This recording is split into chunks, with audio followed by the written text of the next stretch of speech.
Welcome to Betting Weekly WTA, the women's tennis betting podcast, brought to you in association with Bet Rivers.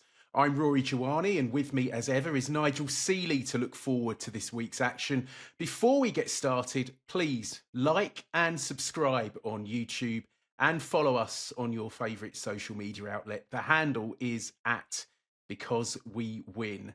Nigel, how are you this weekend?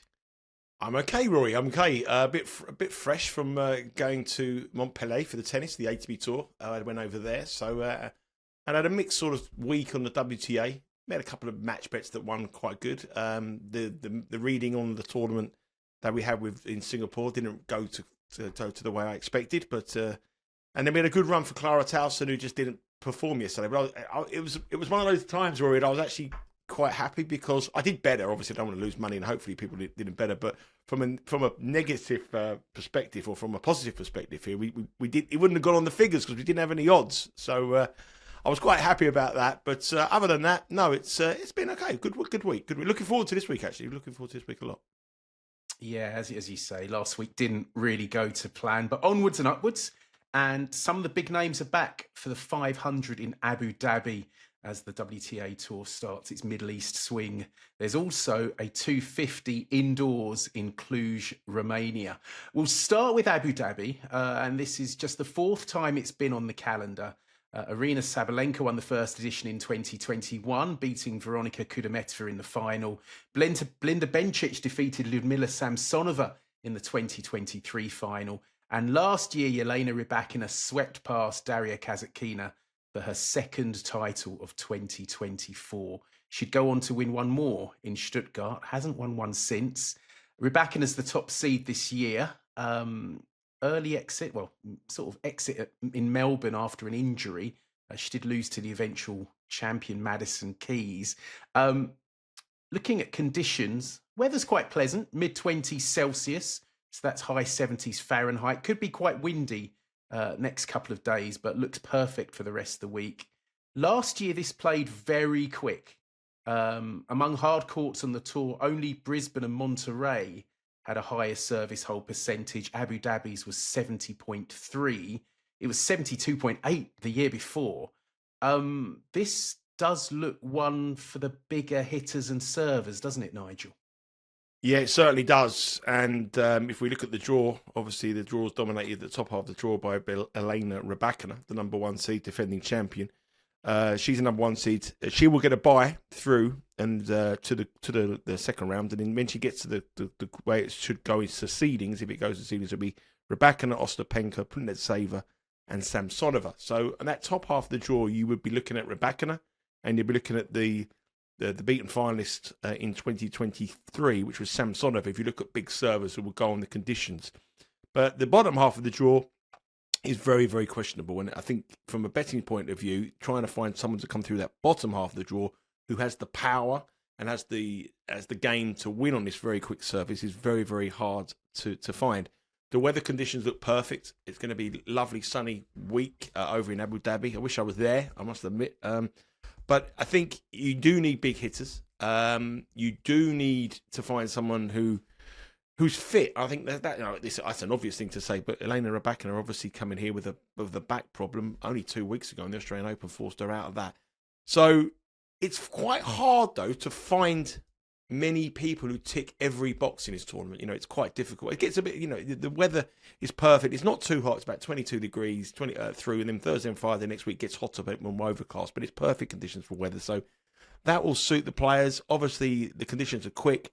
Finding the angles and finding the right player is difficult because, like I say, there isn't many big servers in this tournament. So for that reason, it might surprise you where I'm going. But I do think I think the most obvious win, the person who will win it is the number one seed and the defending champion Rybakina. But at the odds, there was a lot more doubts about it than positives.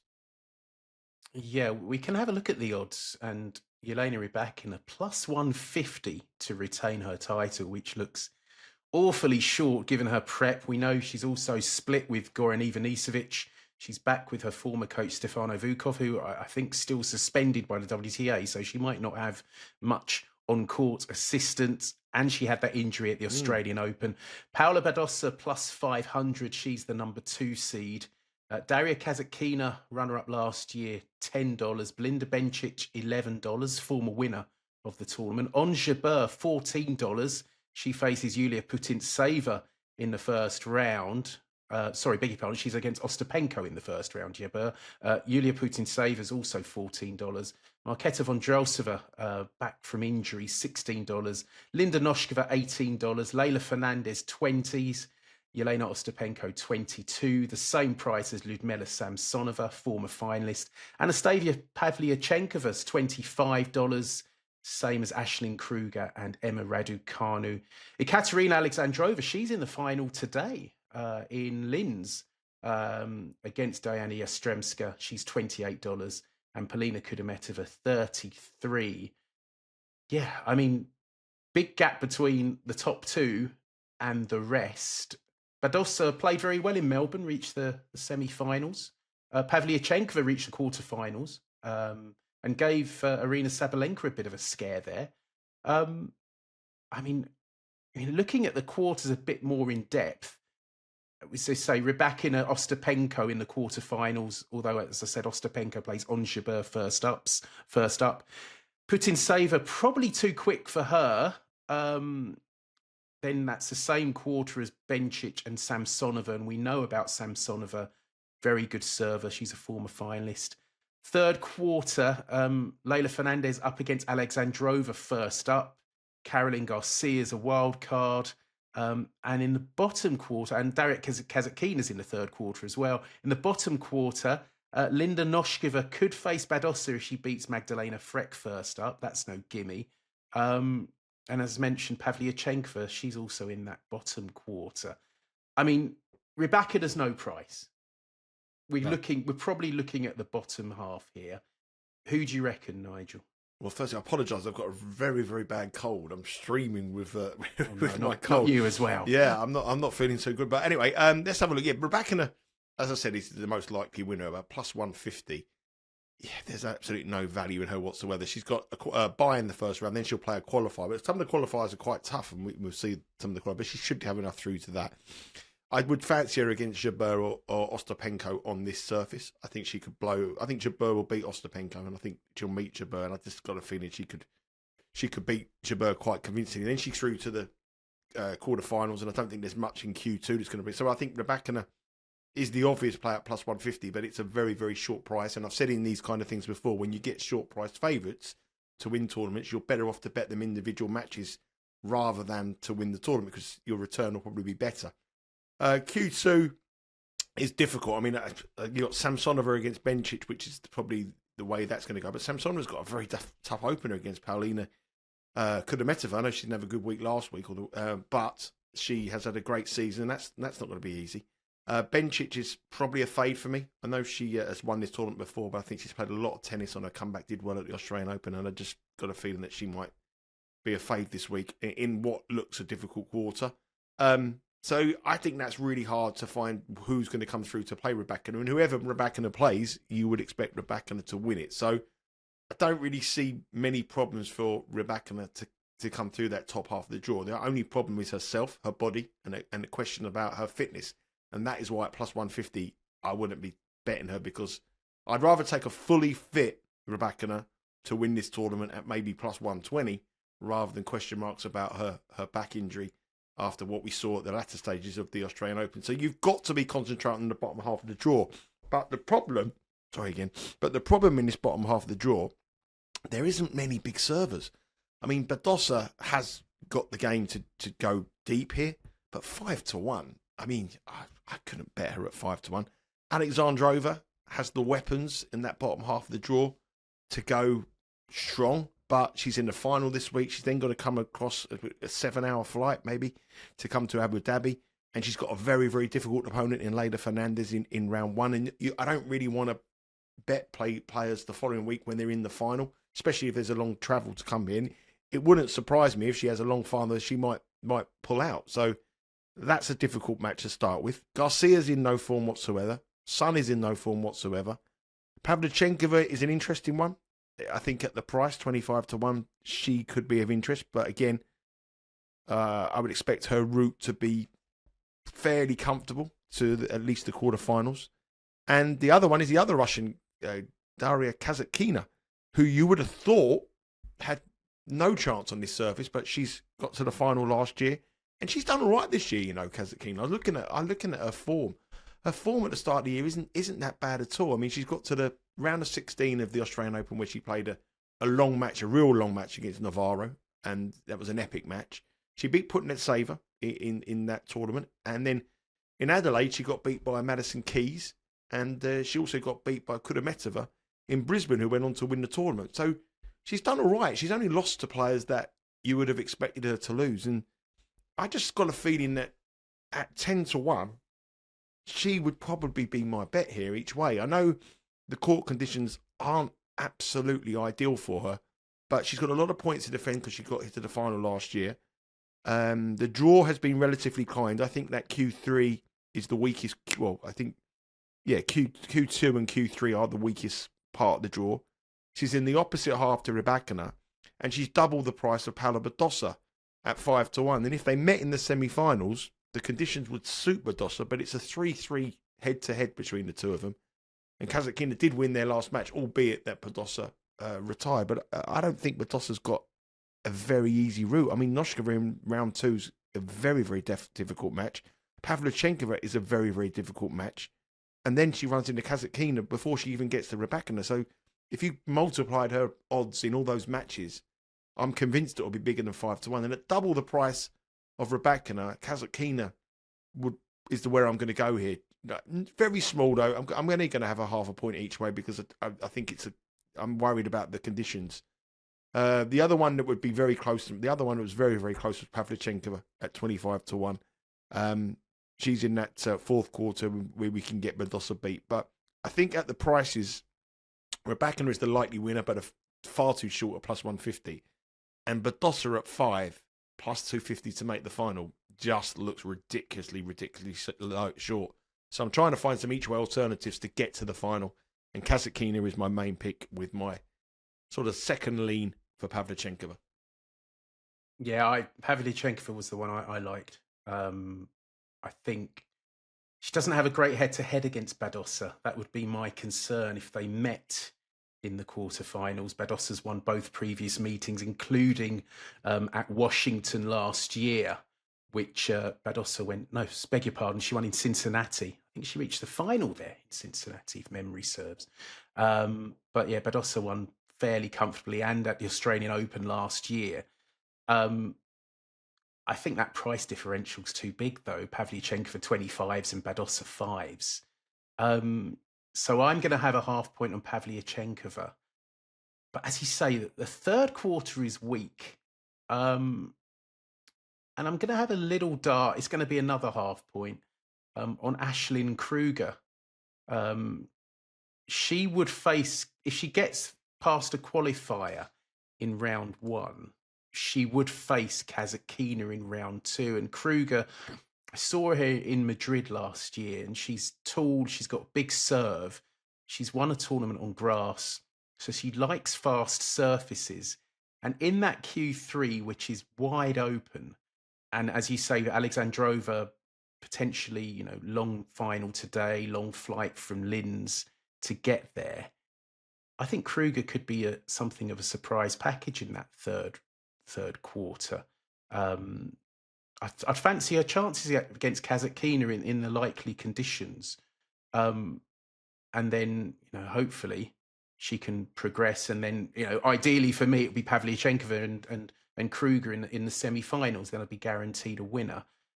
Badosa's the obvious threat. I mean, she does go well in quick conditions.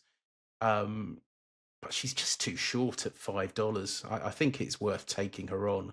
So my two in the bottom half are Kruger and Pavlyuchenkova. I think they're both 25s. And it'll be a half point each way for me. Yep. Yeah, I just wouldn't disagree. I do think you've got to play a couple in that bottom half of the draw and hope we can get Badosa beat and get a finalist. Rybakina is the girl to beat. She has got the best record in the tournament. But plus, you've got to look at the price and think, is it does it represent value? If you believe it represents value and you think she's going to go through, great. But I can't see many people stopping her.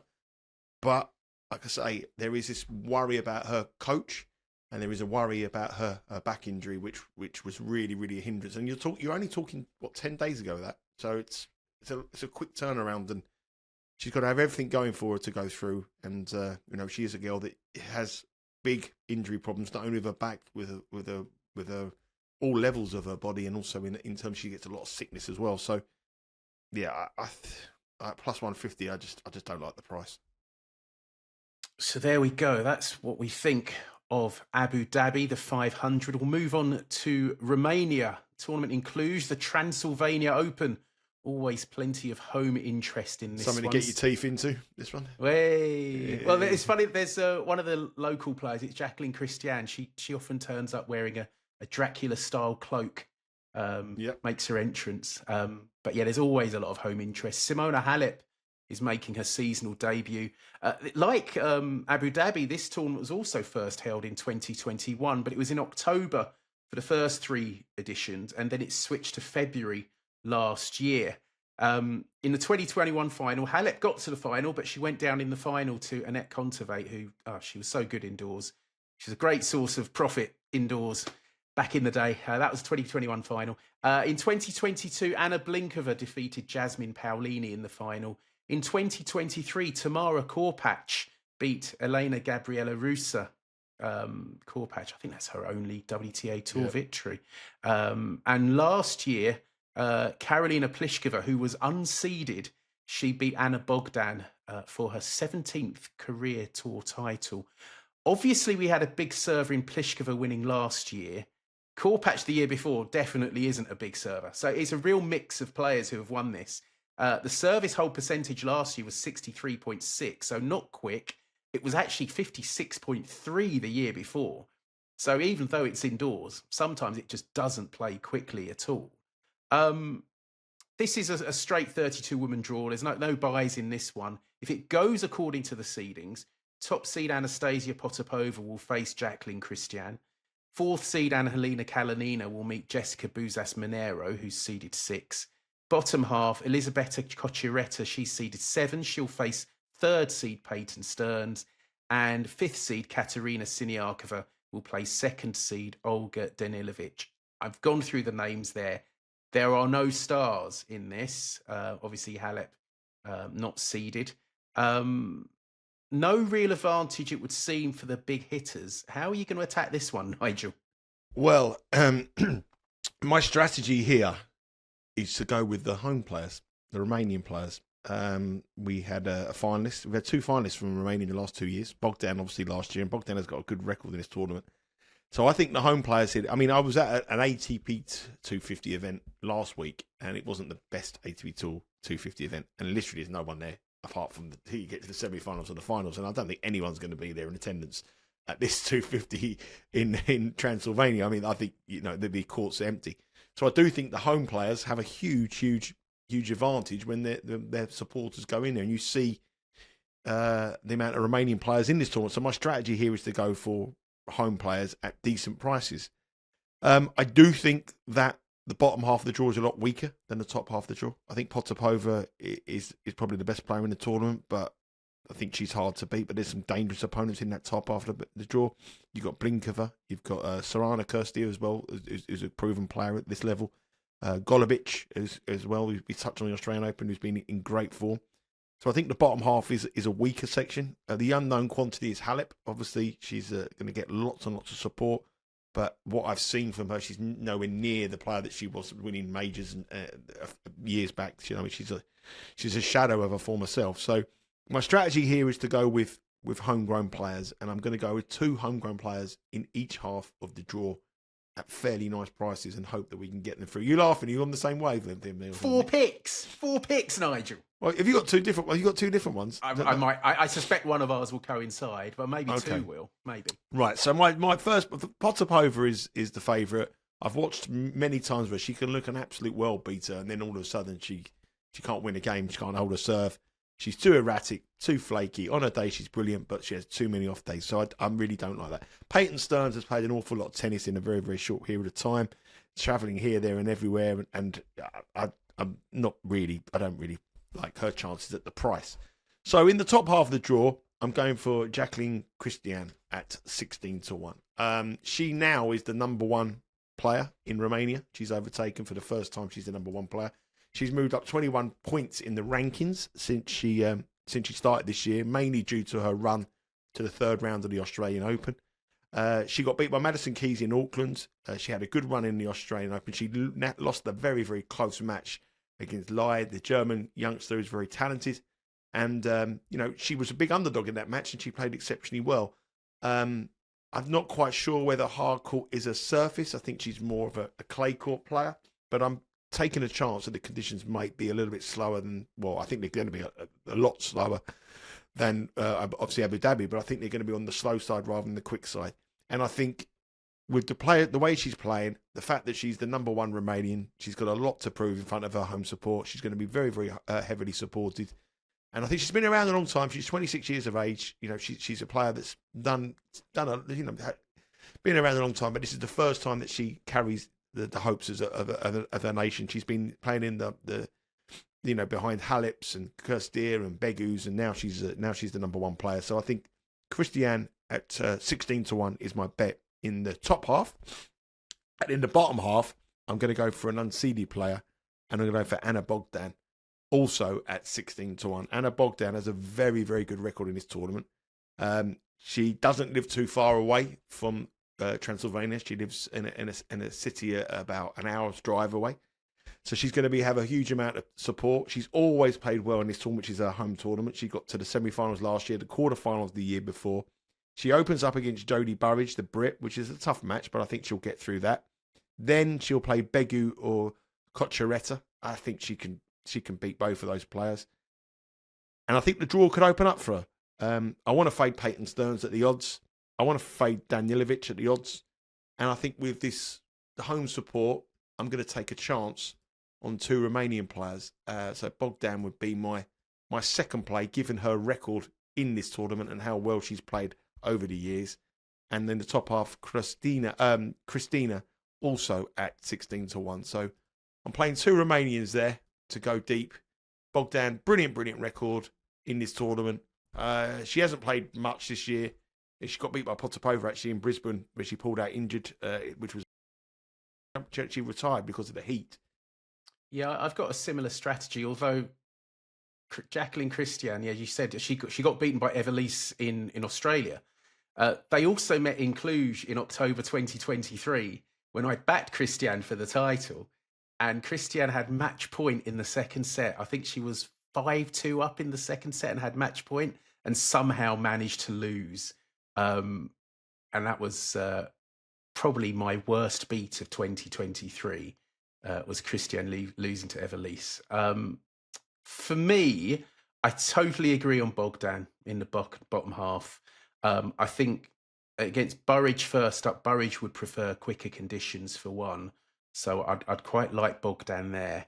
And you're right, the bottom half is weak. I was tempted by Danilovic, and I'm still am a little bit, but she is quite in and out.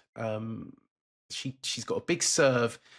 She's won tournaments on clay. She won a W100, big ITF tournament in Madrid not long before the French Open a couple of years ago. So she can play on pretty much all surfaces. And she doesn't look to have too bad a run. But as you say, Bogdan's got a great record in this tournament. And I suppose Halep is the unknown quantity in that bottom half, but I think Bogdan is a good option at 16s.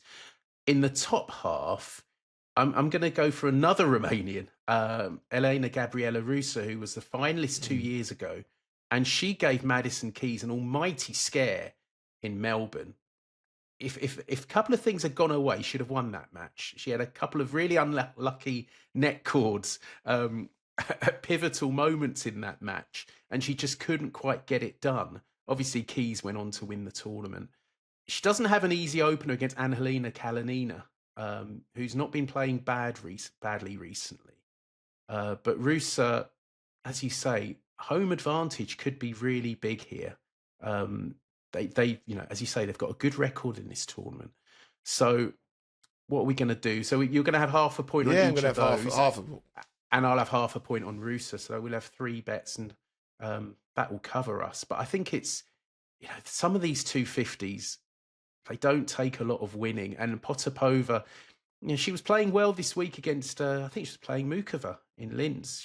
She won the second set and then just fell apart a bit. And she's shown signs of late that she's getting back to somewhere near her best. But, You also think that Potapova will be playing in Dubai next week, wouldn't you? So, I can imagine her probably coming here and then thinking about next week. I don't think the motivation for Potapova is to go and win the Transylvanian Open. I think it's to get some keep the steady form going and then move on to the bigger and better things coming up. But for these young Romanian players, this is their week. This is their tournament. This is the one that they're hoping for. So for the favourite like Potapova and Stearns, I think I don't think it's that massively important to them. But for all those Romanian players, this is their Wimbledon, is it? This is the week of their life where they want to go through. And I think getting with the Romanians in the opening matches, if you're going to get a few of them as dogs as well, I think you can get a lot of them through. Yeah, totally agree. Totally agree with that. So there we go. That is Cluj, and that one gets underway. Both of these tournaments getting underway early Monday morning if you're in United States, Eastern time. We've still got qualifiers going on, so hopefully they'll be decided a little bit later on. But then you can, of course, bet in play, stream all the action live on Bet Rivers. I suppose we should go through our picks quickly. Just before we do that, Roy, just want to say that, next week, I forgot next week is Qatar, so it's Dubai the following week, but that's a 1,000 event, WTA 1,000 event. And then the week after, it's Dubai, which is a WTA 1,000 event. Well, you can guarantee that Potapova, Stearns, Kalinina will all be playing in that 1,000 event, the top 3 in the betting. So they're not going to really want to go here and then go across to, well, especially Potapova. Kalinina might have to go to qualification in one of them. So yeah, I think some of them might have to qualify. They don't want to have a week here and then go off and be under it. So I think the motivation is for the top 3 in this betting here is questionable, and I think for those Romanian players that will not be going to those 1,000 events, that they're the ones you want to be following this week. Yeah, and I think also one thing about this tournament is that seeds haven't done very well. I think Bogdan last year, apart from the first year when Kontaveit and Halep were the top 2 seeds, since then I think only Bogdan last year, she was seeded 8, has reached the final. So we're kind of looking at outsiders, unseeded players, home players, as we say, have a good record. So yeah, that could be hopefully we found the way. Of course, what will happen now is with the top 2 seeds will get to the final, and we know where. But anyway, that is Cluj. Let's just quickly run through our picks this week. Abu Dhabi, you had 2 in Abu Dhabi. No, just Nigel? the one. Abu Dhabi do. Just the one in Abu Dhabi. I've gone for Kazakhina. But I did like Pavlyuchenkova, but as well. But you've got that one, so I'm going to go for Kazakhina. I'm worried about the quickness of the conditions, but the fact that she got to the final last year gives me some kind of some kind of hope. And she's got a lot of points to defend, so she is going to be right up for the challenge to defend those points. So Kazakhina, half a point each way at 10-1 is my pick in Abu Dhabi.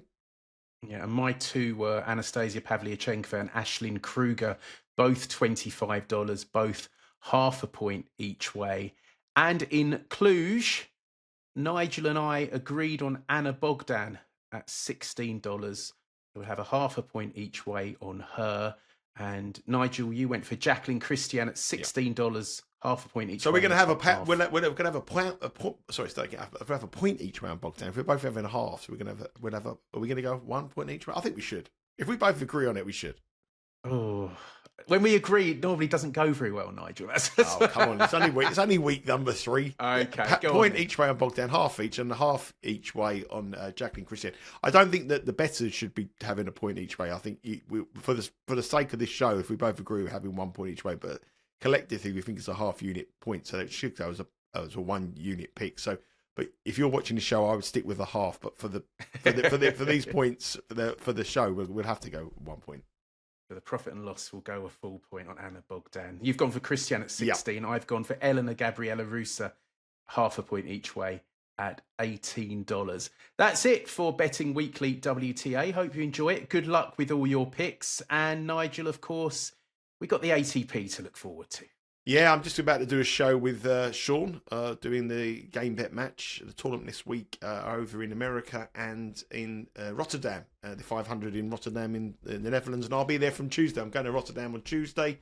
I'm sure there'll be loads of beautiful South references and songs being sung about Rotterdam. And I'll be there until Friday. And you'll be on Betting Weekly live on Tuesday, giving some bets on the matches as well. Yeah, let's hope we've got... Hopefully our outright picks are still slugging away and still in there. But yeah, I'll be on Betting Weekly Live and looking forward to that very much indeed. And of course, on Betting Weekly Live, we've got all the soccer betting. Had a big week, of course, in the Champions League last week, in the Europa League, Premier League this week, this weekend. Some interesting score lines. At 7-0. Was it 7-0 yesterday? Yeah, John is a Brighton fan, our producer, so we better not. Okay. We can't speak about that. This has been cut. Yes, cut from the edit as we speak. But yeah, plenty of action to follow with all the bettors, with all the Because We Win team. Nigel, I'll speak to you again next week ahead of Qatar. At the first, I think that's the first WTA 1000 event of the season. So all the big names should be in action. Hope you enjoyed it. Good luck with your bets, and we'll see you again next week on Betting Weekly WTA.